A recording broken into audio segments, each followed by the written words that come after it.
Welcome to Legal Tech Live. This is the podcast covering the people, products, and platforms transforming the legal industry. I'm your host, Nick Rishwain, founder of LegalTechLIVE. And I'm Hannah Zumau, our in-house marketing expert. Every week, we'll bring you unfiltered conversations with the founders, builders, and innovators in the legal technology sector.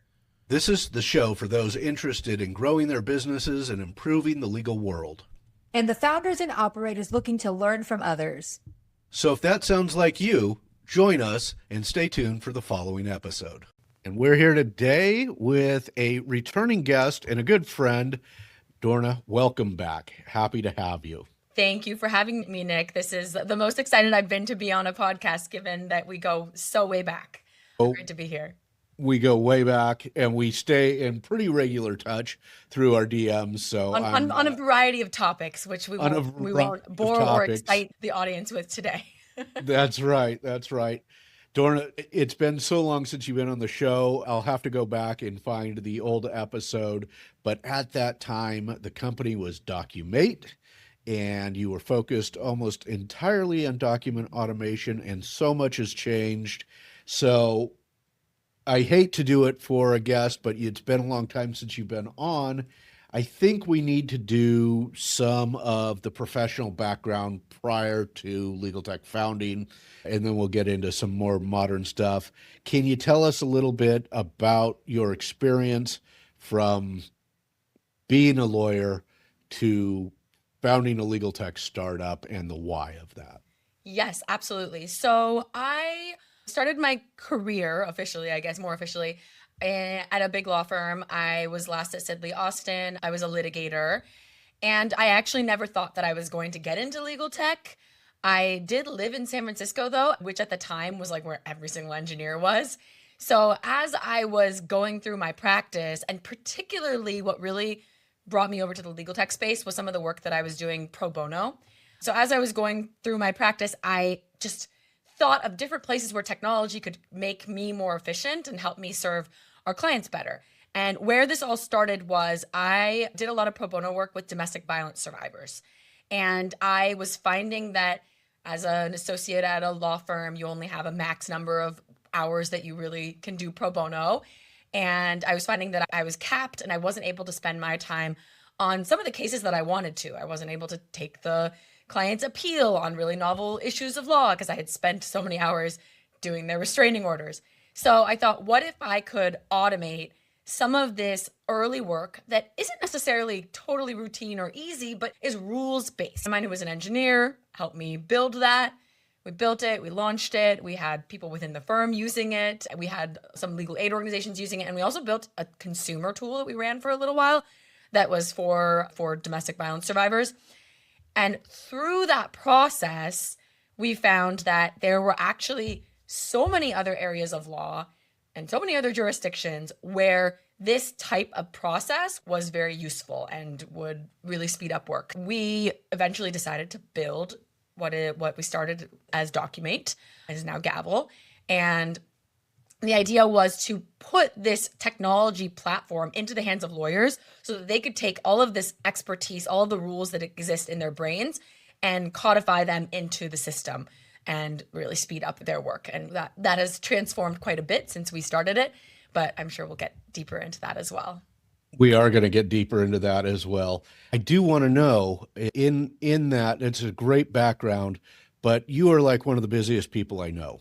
You're not only a founder and CEO and former lawyer, formerly practicing lawyer. You're involved with teaching at the Legal Innovations Lab. Is that right, at USC? So you're really living in the legal and legal innovation world. Tell us a little bit about that. Yes. So I don't do that every semester, but I teach on and off at USC's Law School Innovations Lab, which has been just a really rewarding program. The students that come through that program have kept in touch with me over the years. One wrote a book where they had a chapter on my journey. There are just so many really exciting stories that have come out of that. And then I also teach at law schools pretty regularly, but usually those are more individual seminars where I'll come in and talk a little bit about Gavel, but really talk about legal automation and legal AI and helping those students who are in law school figure out how they can be the most competitive lawyers when they get out of law school. That's awesome. When I found that out doing my research again, I was like, I got to ask her that question. You mentioned that you were at Sidley Austin. What made you leave Big Law to pursue legal tech? Yeah, I know I say it and, oh, it seemed like a good idea and I'm going to go start it. So it feels, oh, that was such an easy decision. But, and hopefully this will be inspiring to anyone who's ever thought about leaving a secure and safe job to go start a company, which is risky and emotional and carries a lot of weight. But it was a tough decision, but ultimately I really wanted to build this automation platform. I didn't feel like there was anything in the market. Actually, it's funny because I remember going to, there's a Legal Services Corporation conference every year at ITC. I don't know how much you guys go to that, but I was sitting at a table. You and I both spoke at one together on a panel or I think I moderated. That was quite a few years ago now, but. Yes, exactly. Yeah. Before I started Gavel or Documate at the time, I remember sitting there and there was like one automation tool that people were talking about that was very old. Like, I feel like I want to build something that would be the super easy to use, no engineer involved tool that any lawyer could use to automate their documents. And I remember so many people being like, that's the dumbest idea. Like, why would you go start that? That's never going to work. This other company already has the space. And by the way, that other company you never hear about anymore. Never. And I ultimately decided that it was something that I couldn't get out of my head. And if I left, started this company and it failed, I could always come back to Sidley and say, hey, take me back. And if anything, I would be more valuable because I've had this experience of being on the operation side, being on the business side, and that's more valuable to have a lawyer who's done that. And then obviously the upside is this works out, people love it, and it becomes a company with employees and everything that we've built to date. Tough decision, but if anyone's thinking about it. But you've kept the company going, and so tough decision worked out. Definitely. Yeah. What was the hardest part of starting a new business from leaving a secure job? Yeah, that's a good question. So I don't think the financial side, at least at the very beginning, was that hard because I had savings from, I had worked as a lawyer for 7 years. And so I had savings to pay this engineer. I wasn't paying myself. I had no kids, no like real expenses. But I think what was hardest was you definitely at some point start seeing, oh, I'm putting all this investment in and we haven't even launched the product yet. The bank account's going down.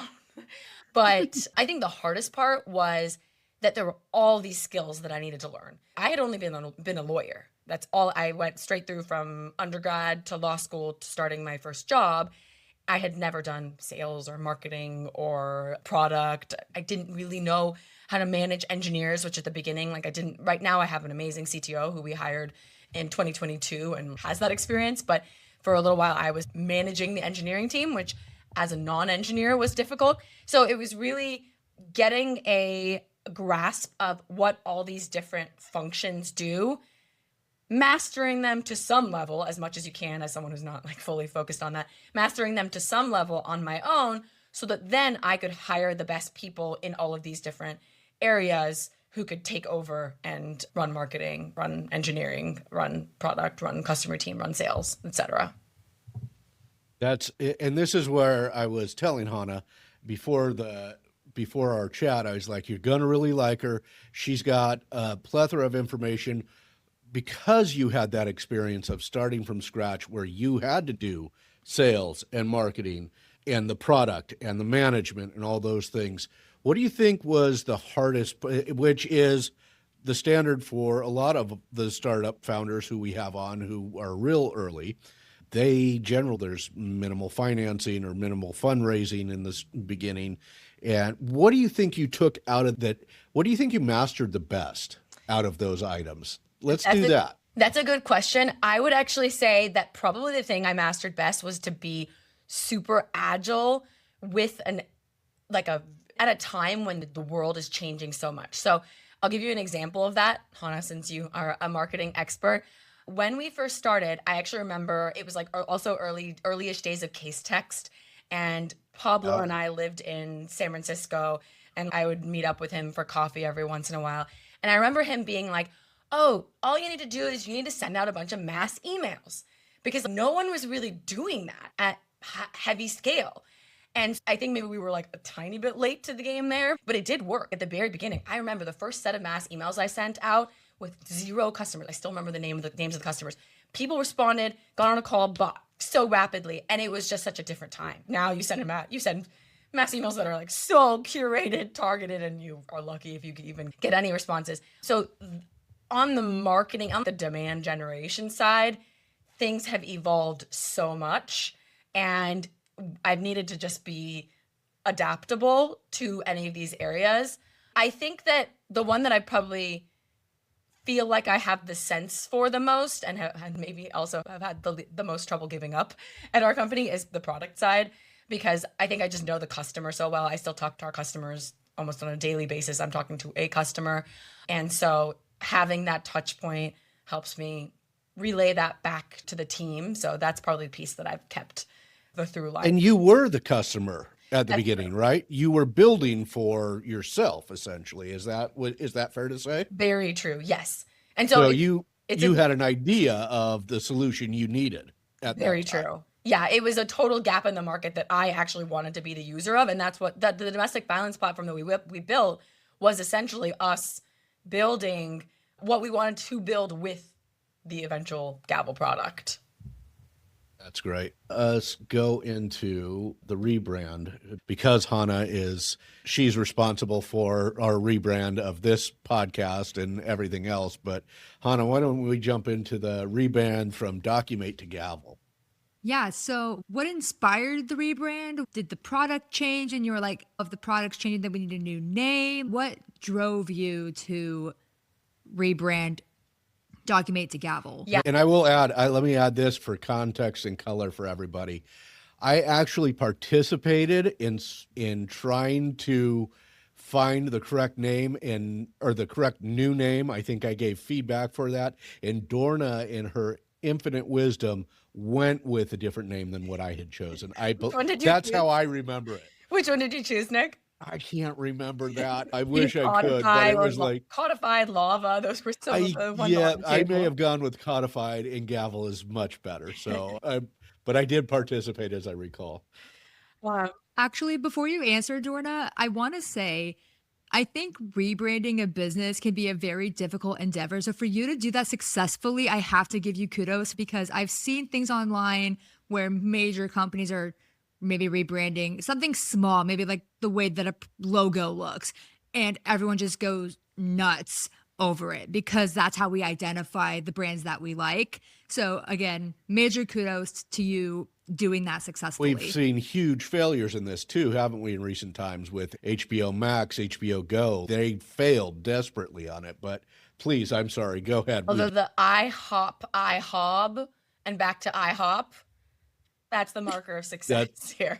That is. I still think Cracker Barrel one, that was more, I guess that one's more recent, but everyone was going crazy over Cracker Barrel. Yeah, they really pushed back and said that's a different type of fan. That's a different type of customer who was so unwilling to have them change. That was really interesting. Sorry, Dorna, to your rebrand. So to your question, when we started, we were intending to be a document automation platform, which is still a big part of what we do. But a lot of our users and the larger legal community had a preconceived notion of what exactly document automation is. And typically it meant internal to a firm, entering data into a system and then generating documents, which is definitely one of the functionalities that we have. But and so obviously Documate was the perfect name for that. And as we moved forward, we started expanding the platform more and more. We added more client-facing features. We added payment features that you could use. We moved into AI eventually, which was actually after the rebrand officially. But what we wanted was to have a name that didn't have users coming in with preconceived notions about what we were, because we actually found that it was limiting. People didn't realize that we had all this other functionality because they thought, oh, this is all you do. And we wanted to be a more end-to-end platform for automation and AI. We went through a whole naming process, which Nick was a part of voting for, which involved coming up with tenets of what was important to us. I actually don't have all of them off the top of my head, but they were things like having rules that allow you to move forward, being a trusted source, the concreteness, but also the flexibility. So we had all these tenets. Our team threw up a bunch of names. We voted on them. We did sentiment analysis on them with our customer group and outside of our customer group. And we had people give us word cloud. We created word clouds based on what people said. And ultimately, we landed on Gavel. And the idea for Gavel was that a gavel is a way that, whether at an auction or whether a judge, for centuries, that has been the symbol of getting to a result through a trusted process. And that's exactly what we wanted Gavel to represent in the creation of work product and what we do, which is the creation of work product. Do you involve your user? I knew I participated with a lot of things for former guests on the show and everything, but and I wasn't your ideal customer persona necessarily, but did you involve your users? Did they know that a rebrand was coming, or was it all of a sudden new? Were you sending out surveys to them? They're like, hey, help us plan or help us in sculpting this rebrand. Like, how did you prepare them for that type of a change? Yeah, great question. So we didn't involve everyone, but we involved a subset. So what we did is we wanted a subset of our current users, and then we also wanted people who didn't use our product. So actually at the time we were in a WeWork, I think it was in LA, it might have been in our Seattle office, but we basically just went around the office and started knocking on people's doors and being like, what do you think about Gavel? What does it make you feel? What are the first associations? We wanted a combination of current users and non-users, but we did not involve all of our users. So for some of them, it was a bit of a surprise. But it was a surprise. We didn't have anyone who was upset about it. Okay, that's good. Yeah, I like how you involve people who weren't customers, because that's going to be the bulk of who you're going to be catering to anyway, so they can become a customer. So that was good for just seeing perceptions they had about the new name or what comes to their mind first. And then that feedback you can adjust or consider or reject. So the most surprising findings was that most non-lawyers do not know what a gavel is. That is interesting. Wow. Wow. I never would have thought it. It's like those like Jimmy Kimmel, are they Jimmy Kimmel, like the street, the ones where they like ask them questions and like they know nothing about America. Oh, yeah, I don't know anything, which is so interesting because the geography ones kill me. We've been in this profession or this industry for so long that you don't even think that others don't know what that is. Yeah, very true. So you started it, bootstrapped it for a while, and people who are out there looking for fundraising in a very competitive environment, they are having trouble because of AI saturation. I'm gonna change my question here because I do want to go into the fundraising a little separate from this. You're now marketing almost exclusively for the AI contract review stuff. Now, tell us how you then kind of changed into this. Is that pure marketing there, or was that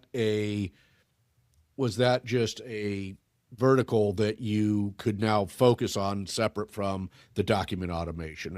Are we looking at different features that we want to allow? Why is the focus there today? Yeah, so it came out of an immense amount of demand from our then current customer base, where they were basically telling us that they were using Gavel for the generation of the first draft of a document with rules.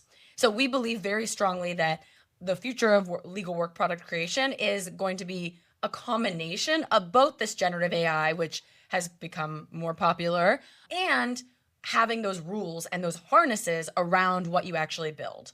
And so our original product was the rules-based product. And then we had customers saying, we generate first drafts of documents with you through the rules-based component, but we actually are now having to go out and find other tools that help us with anything that we want to do that doesn't have rules attached to it, which needs a little bit more judgment, which needs modifying a document based on information that is new, where I don't have any templates involved. And so what we decided to do was, this was the market and the white space that our customers wanted. And those current customers needed this product. Otherwise, they were going to go find it somewhere else. And so what we did is we decided to build our second product, which is an extension of our first product. It's now Gavel Workflows is what we started with, and Gavel Exec is what we call our second product, which started as a Word add-in, but is now also on the web. And the reason we have been marketing that second product more heavily is that we've actually found that it's an easier learning curve, and it actually leads customers back into our first product. So with our original document automation product, we've made it very easy. There's AI onboarding, but at the end of the day, you still need to spend a little bit of time making sure that you agree with all the rules that we've embedded for you and that even our AI has created for you. You need to basically approve all of those. So that takes a little bit of time to buy in. Whereas with our Gavel exec product, for many of your use cases, within the first, honestly, 5 or 10 minutes of using this application, whether it's going to be useful to you. So we're seeing people starting trials and converting to paid users that same day or within a few days. And then once they've bought in and have the credibility in the Gavel ecosystem and the Gavel product, they then are willing to look at our workflows product. So a very large portion of our customers use both of our products, and we're more and more making those a tighter connection so that you can do everything within Gavel. So this was expanded product offerings. Exactly. You mentioned that you hired a CTO who, I don't know if you mentioned this part specifically, but the CTO might have a deep AI background. How did that change the product? Yes, we had an investor, and our investor introduced me to Pierre, who's our now CTO, and he has a background working at Amazon and Microsoft, and then he also scaled another startup prior to joining Gavel. And I originally was introduced to him as an advisor. He was an advisor, and so he was just helping me with all things technical, how to run the engineering team, how to hire. And as we really started talking, I was like, this guy could be my CTO. And my master plan was to bring him on. And luckily, I was able to eventually convince him. And he joined our team. And he has an immense amount of AI knowledge and expertise as well. So that has been very critical to everything we've done from there, like from the ideation phase of things that we built into our rules-based product, which also has some AI components to it, to the launch of Gavel exec, to hiring the right people, setting up the right safeguards, building things in a way where we're not wasting money doing things because we don't know enough about AI. So it's been just really an incredible partnership with him since he joined. That's great. And so he has been with you since 22, is that right? Yes. Yeah. So then the excitement was really kicking off, right? As I recall, late 22. Was it late November of 22? Yeah, exactly. So it was still, things were not exactly, they were definitely not in the place they are now, but there were we could see that this was where the world was moving and where LegalTech was moving. And we pretty carefully, I think one of the things that we luckily did not do that I think a lot of other companies may have spent a lot of money on is fine-tuning models. And so we did not do that early on. We went straight into like more of a RAG approach and are using different approaches now. But that's something that we approached it pretty cautiously up front. We continued to work on our rules-based product, introduced AI where we thought it made sense, got some early access to some models to play around with things as well, which was really beneficial. And now we have one of our products is fully AI native as well. Oftentimes in building companies and software specifically, we'll see feature creep or product creep. So if you were advising another young founder or early stage founder, how do you decide what to build next as a product? And how do you really know when one is compelling enough that you need to spend time on it? Yeah. Speaking of being agile in an ever-changing world, this equally applies to product. So I would have had a very different answer to this question a year ago. A year ago, what we would do is I would usually come up with a product brief. We would share it with our product managers and our engineer and our CTO and our engineering team. And we would flesh out what all those requirements were. We'd have our designer work on designs. We'd take those designs and put them into something like InVision, which doesn't exist anymore, but like a Figma prototype. We'd select customers to walk through with us and give us feedback on what made sense, what didn't make sense. We don't do any of that anymore. It's very different. So now what we do is we come up with. If it's a very big feature, like if we're launching the whole product, obviously there's a lot more thought process, like when we were launching Sure. Gavel Exec as a whole. Yeah, But I was mixing up terms there, but I think I was trying to make the comparison, feature creep and new product. yes, So not everything deserves to be a product, but yes, yeah, exactly. But for even bigger components of things we want to introduce, we can now go pretty quickly using a lot of AI tools to help us in this process, from thought of what we want to do to some version of a design to getting it into the product and getting it into the hands of customers. And that means that life cycle, that design life cycle, becomes incredibly short. yeah, And sometimes that means that we put a product, it's never a quality thing, so we always obviously fully QA and UAT test everything to make sure it's good. But sometimes we see, okay, this feature that we launched actually doesn't have as much adoption as we thought. So maybe either we want to actually remove it from the main screen and hide it somewhere, or we want to remove it altogether because it's not as useful. We're able to iterate on that much more rapidly, and we're able to take some of those risks and put that into the hands of customers, okay. which we were never able to do. So that's been really great because you get live feedback instead of having a handful of customers. We even sometimes will roll out things to 25% of our customers, see what they think about it, and then push it out to the broader community. That's great. That's great. Going back to the AI side of things, has that increased productivity for your engineers? Definitely. Yeah. So every single one of our engineers, we've obviously we have some design work that we do with AI, particularly when you're not coming up with a totally new design. If you're just working within your existing design frameworks, it's pretty easy for even the engineers to be like, oh, I'll just make that change. Whereas I remember in the very early days, people would be like, engineers would be like, I can't work on anything unless you give me a fully scoped design. Otherwise, I have to figure out how to make it pixel perfect.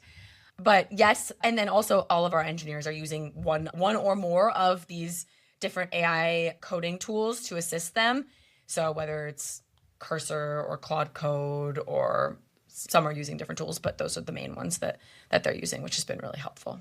And so are they really able to do, it used to be that you'd have to get more engineers as you were growing. Are you noticing that they're really capable of doing more than able to keep headcount lower while the output is still pretty solid? Absolutely. So both at our company and when I talk to other founders, I feel like the resounding comment is that no one's cutting headcount, at least at companies, maybe some of the larger companies, but no one's really cutting headcount. Everyone is just like, oh, we might not need to hire as quickly as we needed to because we're now able to get a better output with less people. So I think it definitely gives smaller companies or companies that are just starting up right now, and obviously the space is also, everything in the world is more competitive now, but it also Yeah. gives them an advantage because you can do things that you never would have been able to do. You can probably, like some of the website stuff, a founder with no technical knowledge could spin up on their own. So it really amplifies what you can do if you're willing to sit there, get in the weeds, and build 24/7. Yeah, that's great. Something funny to me that you said at the beginning of this conversation was how you're sending mass emails to the progression of now we create kind of curated emails and we barely get a response. And for me as a marketer, and I know you know this too, because you were doing a lot of the marketing yourself as well. I would make those emails and I'm like, oh, I hope it does well. I hope we get a customer. And it doesn't happen. I'm like, oh no, a little stab in the heart for me, at least a little bit. That's just me being dramatic. But what did you learn about getting attorneys and your customers to say yes to your product? Yeah, I think that it has, again, another thing that's changed over time is because there are more companies, more emails being sent to people, more competition, they need to hear about you from more places. So that marketing email might seem like no one really clicked through, or no one purchased, or no one actually converted to a paid account from it. But that is just one of the different touch points that they've had. And so you need to do everything. You do the marketing email, you do some paid ads, you make sure you're LLM optimized now, you do the conferences, you have the brightest, biggest swag, you have the brand presence. It's really, I feel like it just, you have to be everywhere in order to capture their attention. And it's no longer enough. And people won't trust you just by hearing your name once, where that might have been possible 6 years ago.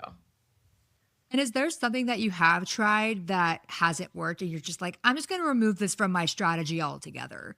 Or has it mainly been, oh, everything I've tried has worked out? We've definitely had lots of stuff that hasn't worked. I would say probably the place where we've scaled back the most is on social ads.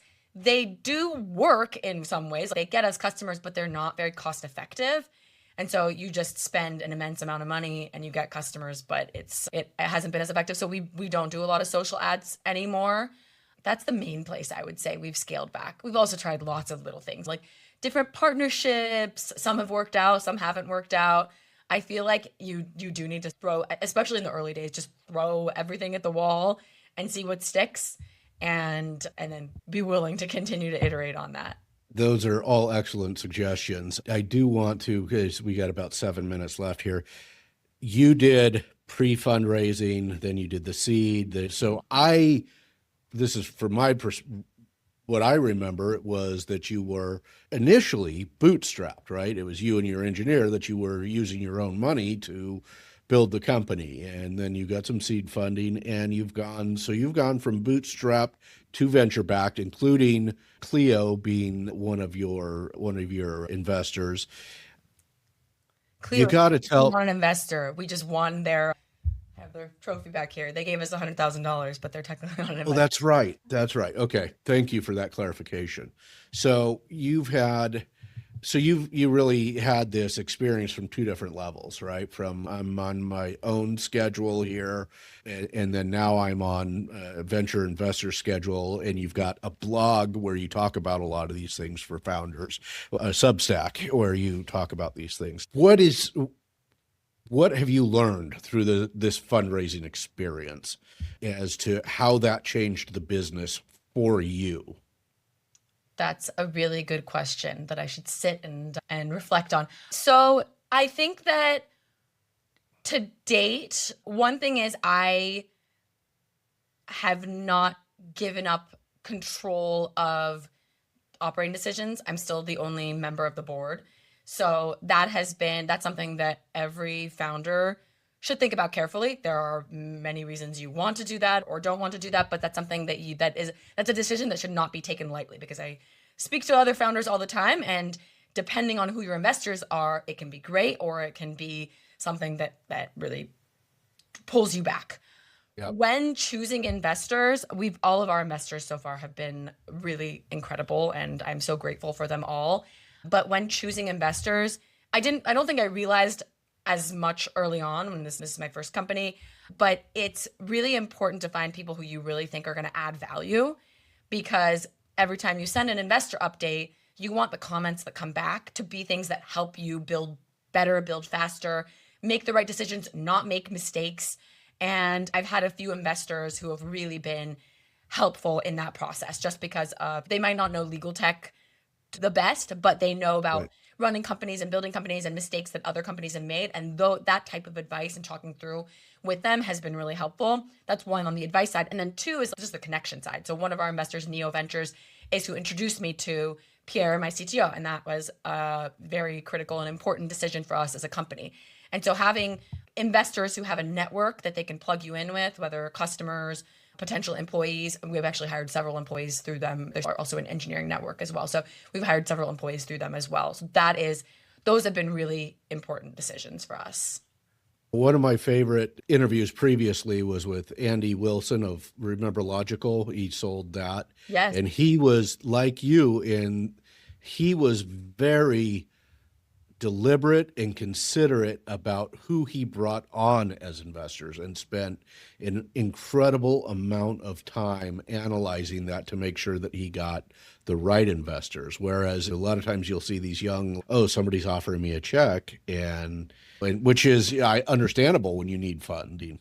But it sounds like you were also deliberate in your analysis of who you're going to bring on. Yeah. And you know what? I'll add something to that. I 100% agree with all of that. One of the things that might be hard for a lot of founders is, how do you even know who the right investor is? Yeah. How do you? The investors who have been the best for us are the ones who showed me before I even ever gave them the chance to invest, that they were going to be valuable. So I'll give this example of Neo Ventures and Ali, for example. Again, Ali Partavi is the founder of Neo Ventures. He was actually just someone I knew through when I was a lawyer. I knew him through actually the Iranian American Bar Association, and he had been a speaker. I was not plugged into the VC community. I reached out to him and said, "Oh, I'm thinking about raising. I wasn't reaching out to him about him investing. I was just said, I see you're connected to all these people on LinkedIn. Can you introduce me?" And he said, "I want to invest, but I would love the opportunity to lead, but I will still introduce you to all these other people." And I remember he sent me all these screenshots of singing my praises of what he had sent to these other investors. And obviously that was against his interest because he wanted to lead the round.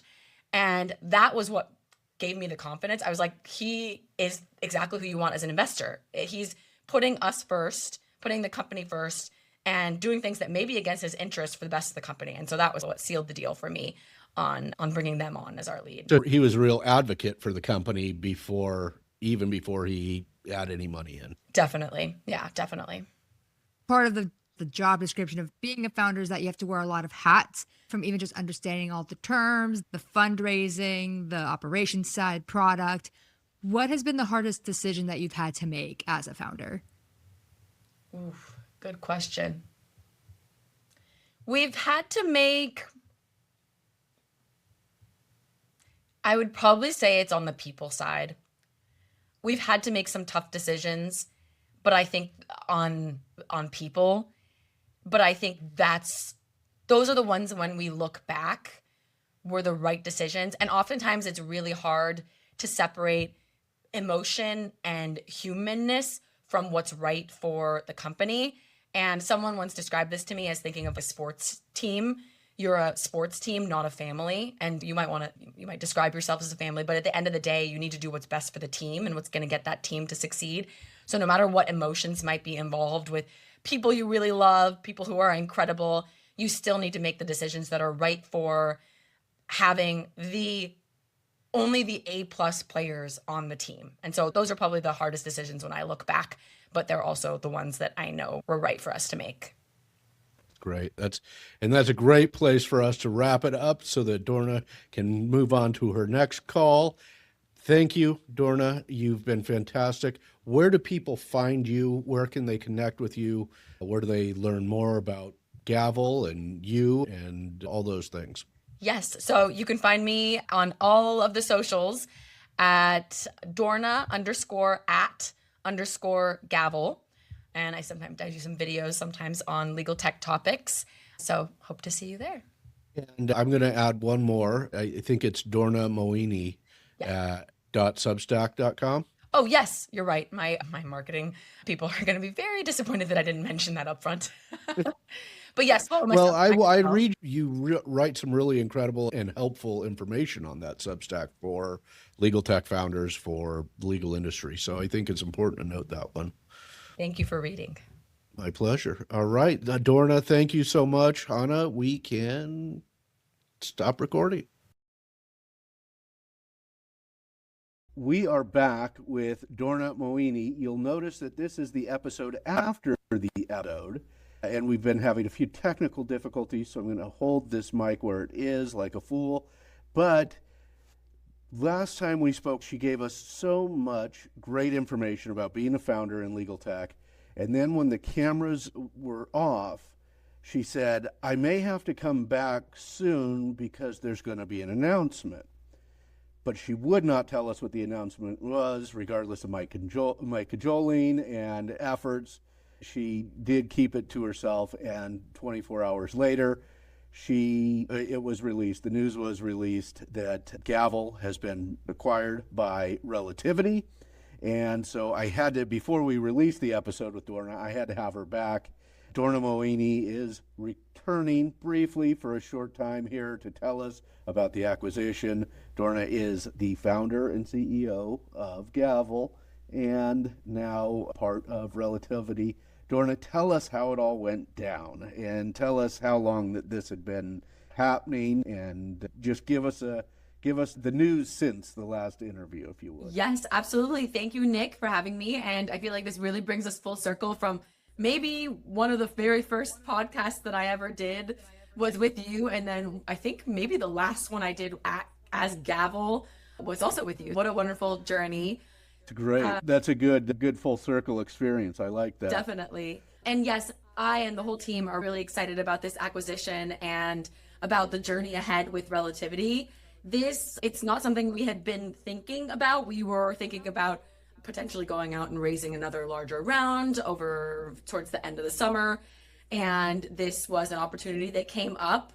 We have been in conversations with Relativity for quite a few months, and we had known them obviously before that for several years, but more serious conversations for quite a few months. And we just really, after a lot of speaking on both sides, information sharing, a really good and deep dive process, we realized that this was really potentially the future of legal tech and somewhere where we could make a really big impact together and more than we can one by one. And really where that comes into play is Relativity, a tool that I used when I was a very junior lawyer, is basically the system of record. So it holds the largest concentration of legal data anywhere. It's somewhere around 90 petabytes, which is a word that I didn't really even fully understand before some of the discussions that we had, because it's just such a large amount of data, somewhere around 500,000 workspaces, hundreds of thousands of users. And that platform stores and searches and surfaces all the data that you need for many of your most important matters.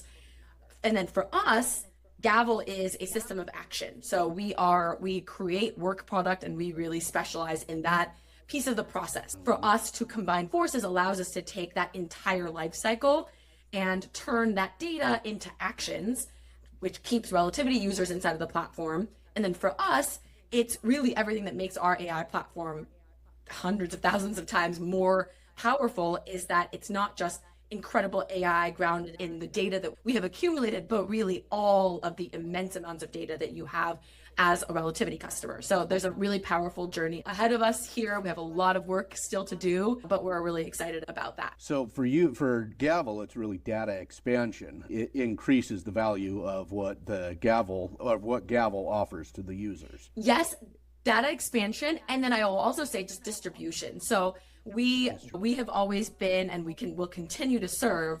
I want to really make sure everyone knows that we will continue to serve the nonprofits that we started with, the small and mid-sized law firms that we started with, the solos, the smaller in-house teams that we work with.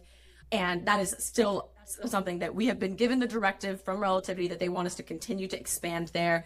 And they want that customer as well. But then alongside that, Relativity obviously has, I think they have 99 of the AmLaw 100, and they have many of the largest organizations and law firms in the world and government organizations.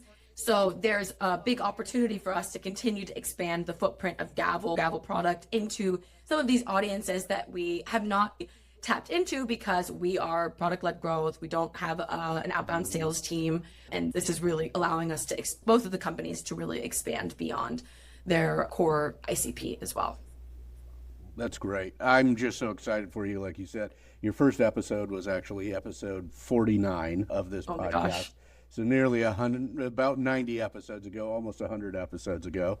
And it's been really exciting to watch you grow through the founder experience and grow a really successful business and share what you've learned in your blog, which is fantastic, by the way, for listeners. I know I said this last time we recorded, but for the listeners, it's dornamoini.substack.com. There's just a ton of really helpful information in there based on your own personal experience. So this is what we love to see. This is the success we love to see of others in the space who have built bootstrapped, then VC, and now you're acquired.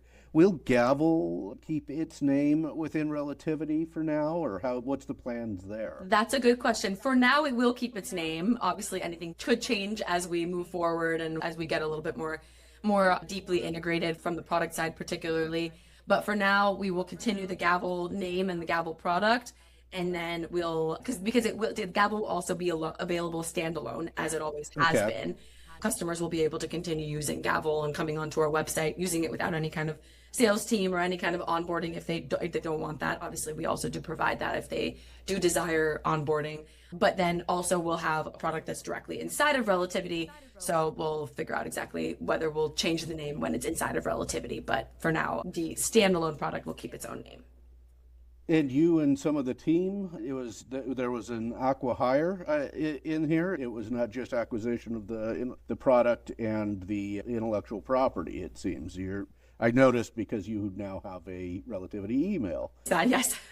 Yes. Yes. So yes, I and the team, our CTO and our team will be joining Relativity, and that'll be it's going to be an exciting journey ahead for us. So we're all excited about that as well. This is great. Any advice you have? Because you weren't necessarily looking for an exit, were you at the time when this came up? No, we were actually already preparing materials to go out and raise another VC round. And then this just seemed like an incredible opportunity that we really couldn't say no to. And so we decided to go down this path. In terms of, you mentioned advice, I think things come to you when you need to continue to build your business in the way that you always were. And so if you're going down the path, if you're interested in getting acquired, I would say just do what's best for the business and keep moving forward towards your North Star, because that's when you will either get noticed or find the right partnerships and be able to go down the path from also a position of power, because you're continuing to grow, you're continuing to bring on new customers, you're continuing to ship amazing product that people love, really high NPS scores. And that's what gets companies interested, if that's something that you're interested in. Yeah, and I think that's awesome. So, because some people will go into business or into legal tech. I've seen people with the plan to get acquired, and that's not a bad idea, but your whole process was, we're just growing the business, it sounds like, right? If I continue to grow the business, other opportunities will arise. Yeah, and to be honest, until the very last day before we actually got acquired, I was like, we are continuing to run this business. We are going to optimize for that path forward of just growing and building the best business that we can. And obviously, once the acquisition is finalized, then we start to think about exactly how that integration works and what the path forward is and what things might need to change. But overall, we just continue marching down towards our North Star as a company. That's good. Yeah. Dorna, I don't want to keep you. I know you're busy because I've tried to get you back on since that, and you've been even busier. One of your messages to me was, I've been busier than even I thought I would be, and I believe that. Thank you again. Watching you grow this business, it warms my heart to see your success. It really does. I enjoy it. Despite our Middle Eastern connections, I still love seeing good people grow and win and thrive. So really, it's been a joy. Thank you for being on this journey alongside us for this whole time. And we're still in legal tech, and we're still not at the startup level. Hopefully we'll have many more of these conversations. I have you back on in the future because you've been a real leader as a female founder as well, and that doesn't get recognized enough in any spaces. I hope to have you on for more conversations in the future. I would love that. Amazing. All right. Thank you. Thanks, Dorna.